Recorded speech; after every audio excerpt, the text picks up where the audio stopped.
Hey folks, Sean Noble from Light Beer Dark Money here. Just wanted to shout out to one of our great sponsors, Americans for Prosperity Arizona. They're a great grassroots organization, the best in the nation, frankly, Americans for Prosperity. And here in Arizona, a great group of people who are on the cutting edge of advancing conservative policies. You can go to americansforprosperity.org, click on the state chapters part of the website, and that'll take you right to Americans for Prosperity Arizona, and look at all the different things that they're doing on behalf of Arizona, especially in this election cycle. They're the leaders on a referral, Prop 315. This would be the REINS Act of Arizona, making sure that the legislature has a say in any regulatory schemes that spend more than $500,000. Great policy. Follow them, americansforprosperity.org.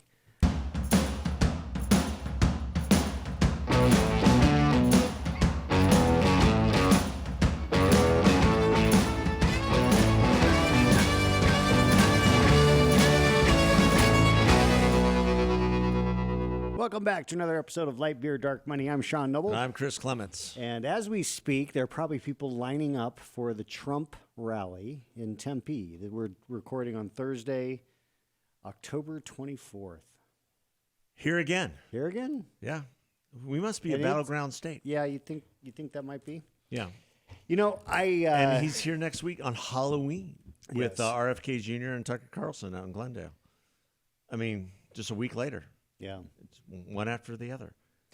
You know? Yeah, I mean, it's Is that interesting. too much time here? Okay, will that lead to some Trump fatigue? I don't think so, but I will say that I do believe he's going to win Arizona. Yeah. I wouldn't say it's a sure bet at this point, but I don't think believe. anything is a sure bet. No, at this point. this is the most coin toss race for president that we've seen in our lifetime, which is unfathomable for me. I know. I mean, just But because she is so bad. But he is so disliked. He's so disliked. It's just one of those really strange. What I find interesting. Any other candidate for both parties, we'd have a totally different dynamic. It would be. What I find interesting is that.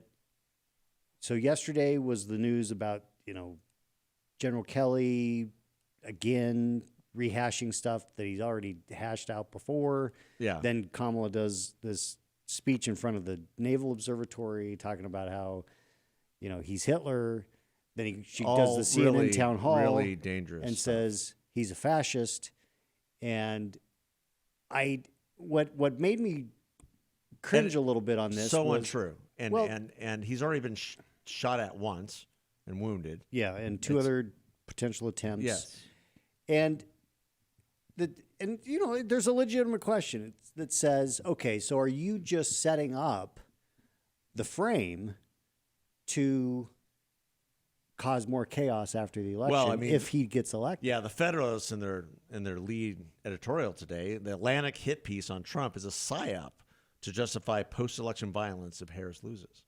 Well, look, if Harris loses, there's going to be post-election violence. That's duh. Yeah.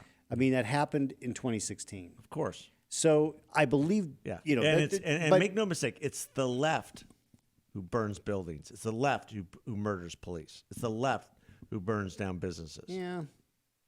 I mean, it was the right that stormed the Capitol. Okay. So we aren't completely pure here as conservatives. Well, I don't think there's any comparison to storming to a riot versus burning down half of Portland or Minneapolis. No, I get that there's two no different comparison. things. In both instances, they're typically carried out by a minority of the participants, like the people who were the most violent on January 6th. A couple thousand people out of the 20,000 people who were there, or whatever. And riots, only a few people start the fires, and in comparison to the scrum that's out there. So it's always the bad actors who make your side look bad. Yeah, but on the left you have BLM and Tifa, who are still not considered terrorist organization. They Well, should be. not by this administration. No, but they should be. And Trump should have done it when he had the chance. Yeah. Well, here's my hope. My hope is that if Trump wins, that the left doesn't go completely violently crazy, and if Harris wins, the right doesn't go crazy, and we don't have. Now, maybe I'm asking way too much, and so I think we just have to buckle down. And yet, is there evidence that Trump is trying to expand the map a little bit? I'm hearing about a rally in Albuquerque. I'm hearing about another rally in Minneapolis. Well, that might happen the next chances week. of him winning New Mexico or Minneapolis or Minnesota are fairly remote. But I will say that this is my current thinking. And yet there are congressional races there that he could sway. Well, and that's and what you see is both campaigns kind of going outside the lines to shore up those kind of things. The fact that Kamala is going to be in Texas, she has no business. She's not going to win Texas, but maybe that helps Colin Allred against most punchable face in politics, Ted Cruz. You don't like Ted Cruz, do you? I love Ted Cruz. I think that he is a very smart guy. He just has a very punchable face. Yeah, he's unpleasant to look at. I wouldn't play him in basketball. He's actually a really good basketball player. Is he really? You know that? Yeah. I did not know that. Yeah. Maybe racquetball? He played on the highest court of the land. You know what the highest court of the land is? The basketball court above the Supreme Court. Above the Supreme Court, right? When he was a clerk. Yeah. For Rehnquist. True story. No, he's a particularly bright but person. that's a tight race, and Florida seems to be tightening as well. I thought Florida was widening. Is it? Yeah. The last time I saw it, it was within 4 or 5. Oh, well, Texas is within a point. Yeah. I mean, look, Cruz is going to prevail. I actually think that it might be smart for Trump to appoint Cruz to be the Attorney General, because my theory is he's so disliked on both sides of the aisle in the Senate that he would get unanimous consent on the nomination, on the confirmation. Or Supreme Court. That would be interesting. Yeah, that would be interesting. I heard Trey Gowdy the other day. I mean, not for to AG. get into for AG, and then Mike Davis. I know he wants it. So, yeah, so we're getting a little bit ahead of ourselves. We're getting ahead of ourselves, and we still got 2 weeks to go, and a lot of barnstorming across the great fruited plain. Yeah, and here's the way I look at it. Here's my current thinking. Tell us what you really think. So what I really think is that Harris either wins narrowly, she picks up those 3 blue wall states, loses kind of the Southwest, Nevada, Arizona, and so she squeaks out an electoral college victory by a little bit, or Trump wins in a landslide. Yeah, I before 2 weeks ago I would have said it could have been big tilts either way, or very close. I think it's either a narrow Kamala win or it's a huge Trump win. Yeah. I don't think it's a narrow Trump win. I think if he's going to win, it's going to be. Well, the momentum right now is behind Trump, and I don't think. And is he peaking too early? Yeah, that's a good question. But on the flip side, there's a lot of early votes being cast. Right and now. On the flip side, every time how many flip Vice sides President Harris goes on any type of interview, she continues to put foot in mouth and not really redeem herself in any credible fashion. Well, in fact, there's a lot of memes out there right now, a lot of people conjecturing as to, is she completely sober? There might be some day drinking. Is she completely sober? Because the stuff that she rambles on about doesn't seem to be coherent. Yeah. And this is a question being asked in both circles. Right. Is she doing a little day drinking? Is she doing a little sniff? Well, I think the stress is heavy. I think that a little rosé all day, perhaps. There's a little pressure. It's James Carville put out a New York Times editorial. Was it yesterday or the day before? That he is certain that she's going to win, and he's certain because Donald Trump is a loser, because Kamala has more money, because his gut tells him so. Okay. Now, Carville is a guy I respect. He's a guy who says it like it is. Well, I think it's a two pretty factors bold, that might blow pretty up bold. his prediction, and that is the polling that's being done in terms of the African American vote, where she is bled completely to the 70th percent. I mean, Biden got what 90% in the last, like that. and now she's bled at least 30 points off of that. Is that right? Yeah, 20.70%, Hmm. and black men are moving towards Trump, and then the Hispanic vote is now 50-50. Wow. And if that holds, if that's true, and I'm not putting any stock in any polling because we just don't know, but Trump, we've said this before, it's his to lose. Yeah. It is absolutely his to lose the last 2 weeks. And if I were the Trump campaign and I'm being called Hitler and I'm being called this up, I would pivot to just being aspirational. Well, I would just say, you know what? This is old stuff. General Kelly, I didn't take his advice on a bunch of stuff, and he's upset. Don't attack him. Be aspirational. Talk about what you want to do for the country. Talk about the things you're going to change. Ignore them. Yeah. Because they are so triggered by you at McDonald's that it doesn't really matter anything that they're saying anymore. Right. They've completely lost their minds. Well, the McDonald's. So I know troll- you have inwards into the campaign. So that would be my advice. Well, they released an ad yesterday that I thought was a great closing ad. I don't know if you've seen it. No, I haven't. It goes back. But this to is closing time. This goes back to his time in the 80s and 90s where he was talking about America, and it goes to show that he's been consistent in what he has said about America and about his hope for America. It's a 50-something second ad, meant for online, obviously.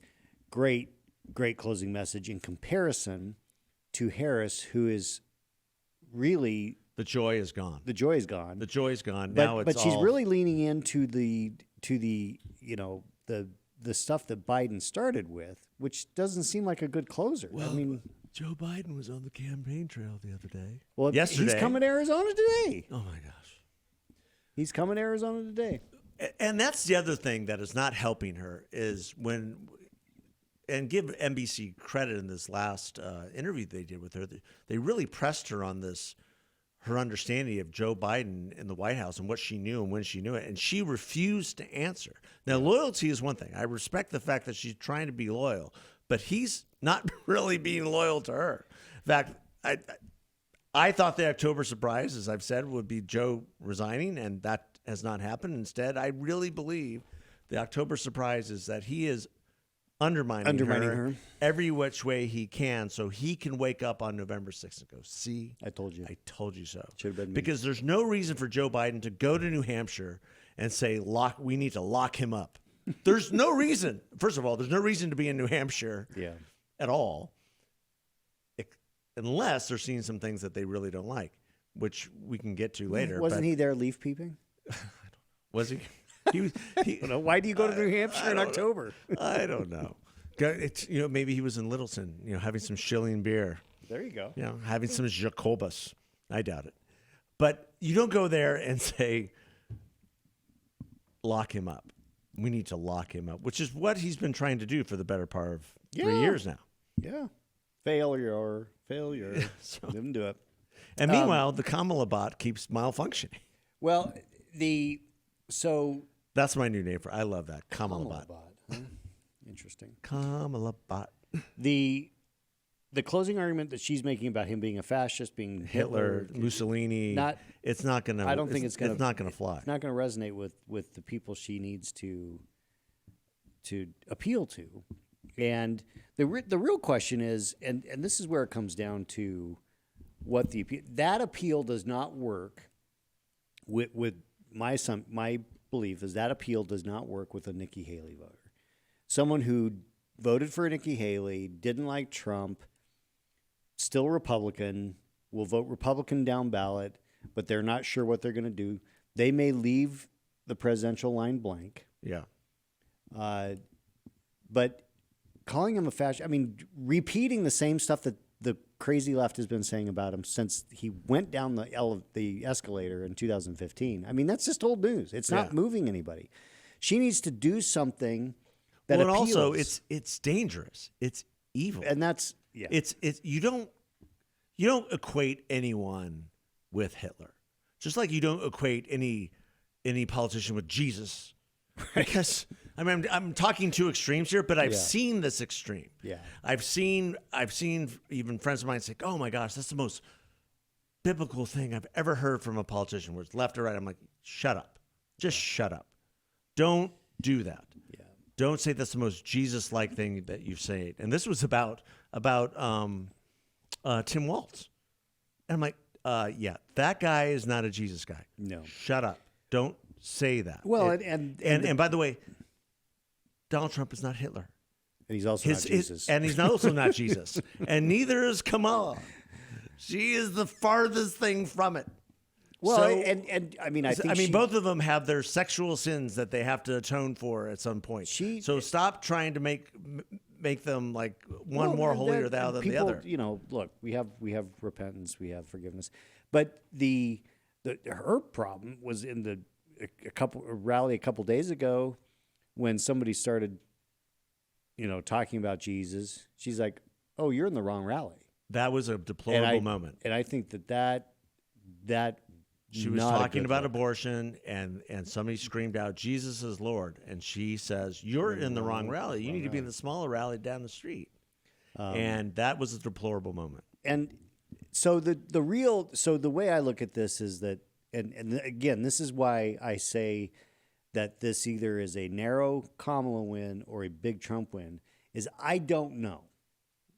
We're not gonna make predictions this month. At this point, I don't know how much the abortion issue is going to be a factor. If it is a factor, Kamala wins. If it's not as much of a factor, Trump wins big, because that's the one thing that I think is the unknown. Yeah, it clearly had impact on the 2022 cycle. It staunched the red wave completely. Yeah, and the question is, does that still have resonance, or has it kind of run its course? And is it baked in the cake, so to speak? I think here in Arizona, with abortion on the ballot, it's actually helpful to Republican candidates, because women who would otherwise vote Republican because they care about the economy, they care about the border, they care about crime, abortion is a big issue.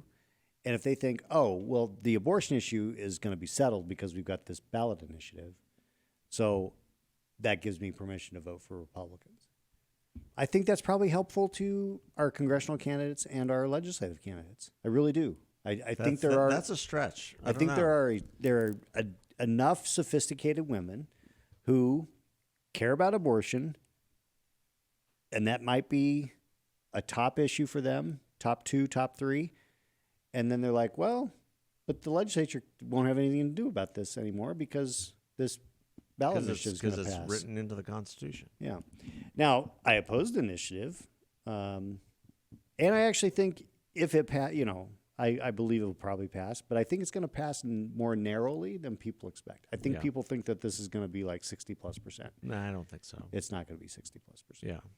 I think people are still keyed in to the border and what is happening and what has happened over the last 4 years with this administration, and the economy is still a mess. Yeah. Inflation is still real.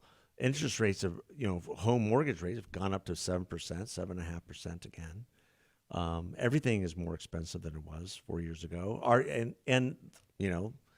Are you better off than you were 4 years ago? That's the question that everybody has to ask when they go to the ballot box. This is the key moment. Are you better off? And overwhelmingly, when it comes to those issues, poll after poll, Trump polls well. Right.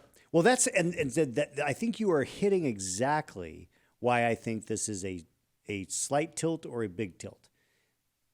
Because if the abortion issue does not have the salience with women that the Democrats hope it does, then all of the fundamentals are against the Democrats. Yeah. Well, also there's something else that I never thought I would see in the polling that is going in Trump's way. What's that? Likability. Yeah. So, Right? ladies and gentlemen, if you did not see Donald Trump in an apron hawking fries at McDonald's and waving out the window, it is one of the greatest trolls of the Democrats I think I've ever seen. Well, and I appreciate of both Kamala and the Democrat Party, because the overall reaction was insane, and his likability after that went up. Yeah. And her likability every time she opens her mouth continues to go down. And I appreciate that you framed it in the troll. Because it was a complete troll. Because there wasn't anything serious about it. No, and it was a Saturday Night Live skit. And that was what was a troll. Kind of driving me crazy. This is why Twitter is just such a dumpster fire. I had, there were Trump lovers out there that would posting the picture of him waving out the window saying, "This is the most iconic campaign photo of all time." No. I'm like, no, it's not. It's a big troll. Because she said she worked at McDonald's, she doesn't have any proof, and he's like, "Oh, I'm going to go work at McDonald's." Well, even McDonald's doesn't have the proof. They sent out a statement because so many people were upset that he was there at a franchisee's place, and they said, we're really happy that the president loves what we do, and God bless him for that, and we're really happy that perhaps Kamala worked for us back in the day, but we can't prove it. And what was crazy, this tells you how good a move it was on his part, because the Democrats' response was, "Oh, well, that restaurant wasn't even open. He was there. It was closed. It wasn't even open."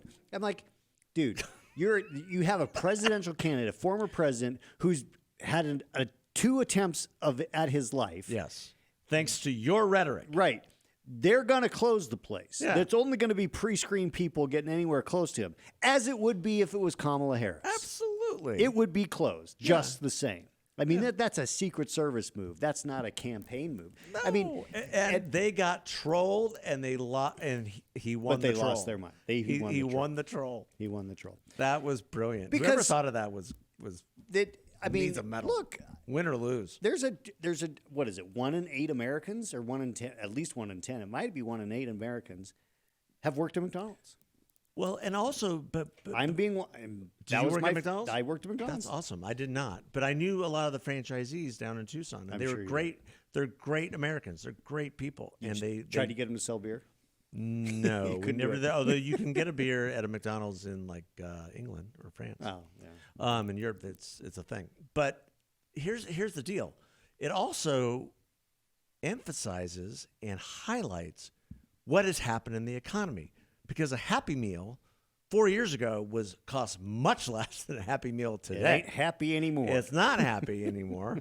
It's gone from $3.99 to now $7.99, and that impacts working families. Yeah, that's one thing they also don't understand.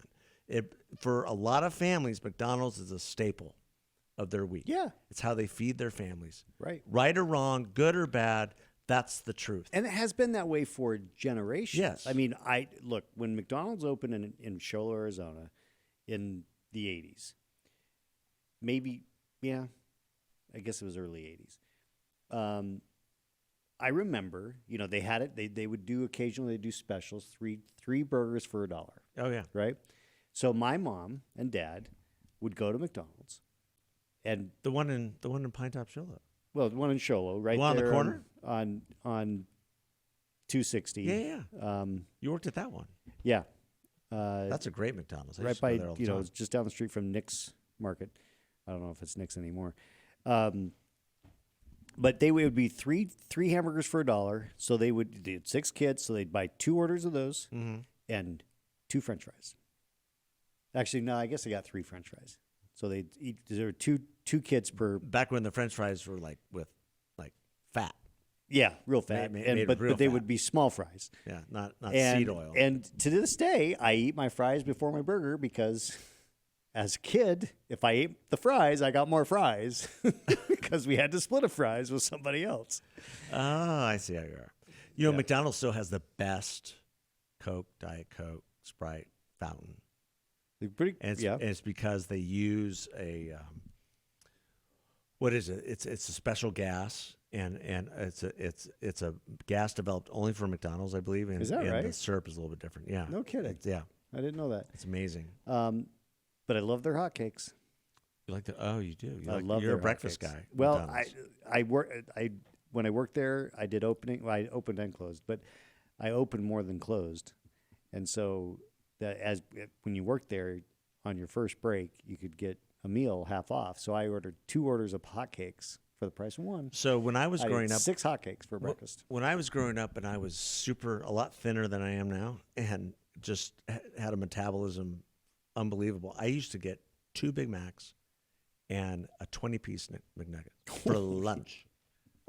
And I weighed a $1.50, $1.20 maybe. That's funny. So a couple weeks ago, we went to a Trump themed kind of get together at someone's house. I won't say who, but and we brought McDonald's.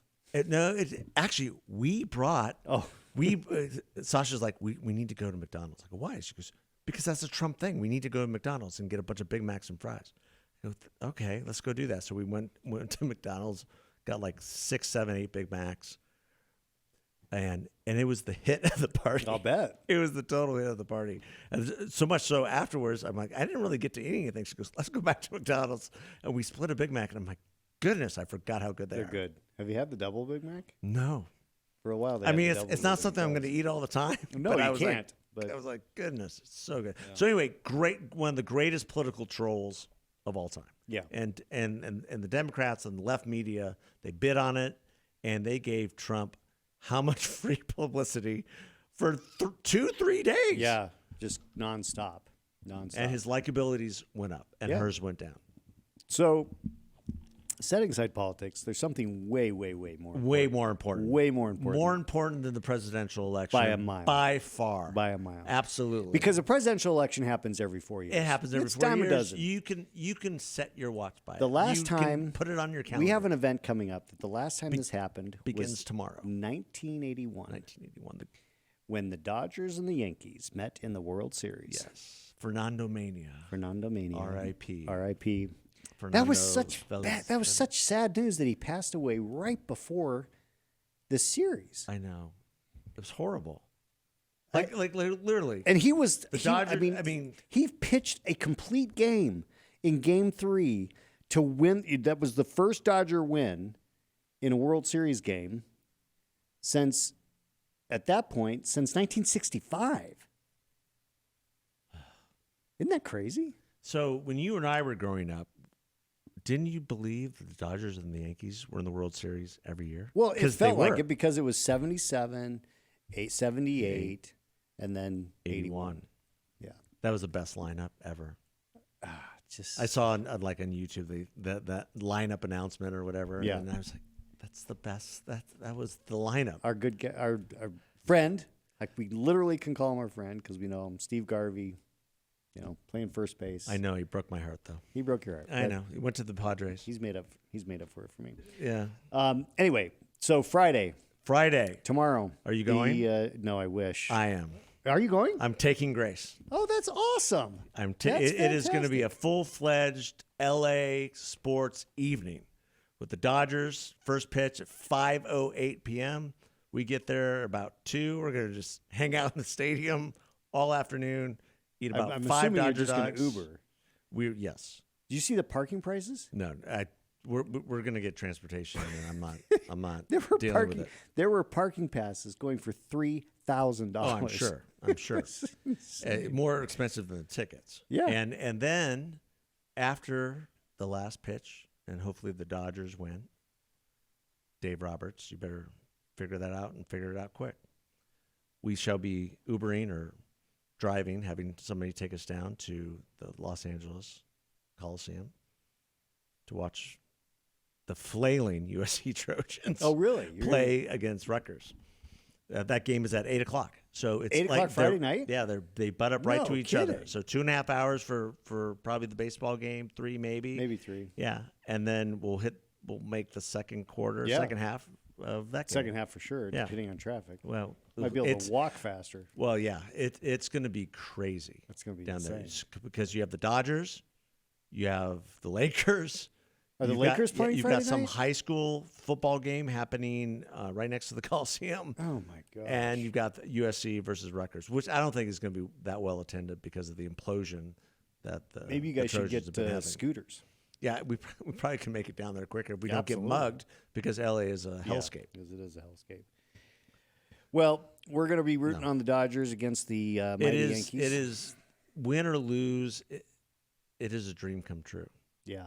Because I mean, we've been waiting for the series for forever. Well, I mean, we got a partial series in 2020 because of COVID. Yeah, You know, that was in the bubble though. That was at Jerry World. That doesn't count. 2022 we lost. I mean, it counts, but this is. But this is the Game 1, Dodger Stadium, the pageantry, the remembrance of Fernando Valenzuela that will happen that day. The Yankees, it's like this is iconic. This goes back decades. It goes back to the 50s. This is when you want Vin 40s. Scully alive. Yeah.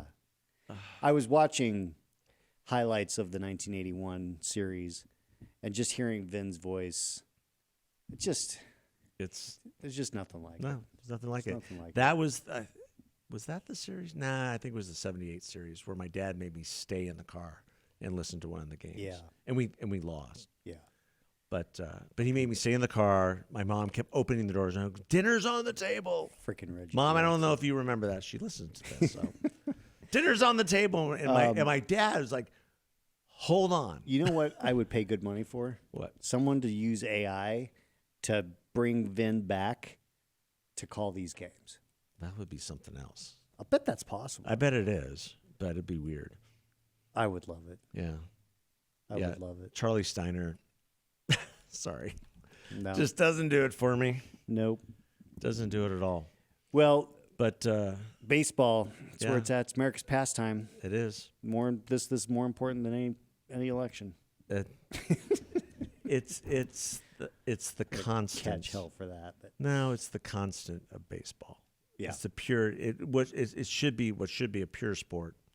I'm just really excited and pleased that I have the opportunity to go to Game 1. that's so awesome. Yeah. I'm so jealous. So Well, you have to report back. I will have plenty of pictures and plenty of hopefully smiles Yes. because it is the dreaded Yankees, Yes. the Yes, bane it of our is. existence. The bane of our existence. I mean, we don't like the Padres. We really dislike the Giants, but we hate Hate the Yankees. I actually If hate, I started watching a Reggie Jackson. respect, of course. Yeah, I started watching a Reggie Jackson. What do you call it? Documentary, and I had to stop it a couple times because I Jerk. was just tensing up about how he screwed us in '77 and '78. Jerk. Yeah, Jerk. but we got back. '81, we got it back. Yeah. Fernando. God bless Fernando Yes. Valenzuela. Well, folks, On the strap wings in. of angels. It's gonna be a crazy couple weeks. Be some fun baseball, but it's gonna be some crazy politics. It's going to be everything you know is wrong. Yeah. Because everything we said today is going to be totally different next Changed week. tonight. So God bless. Thanks for listening. Take Give care, us everybody. 5 stars. Bye. See ya.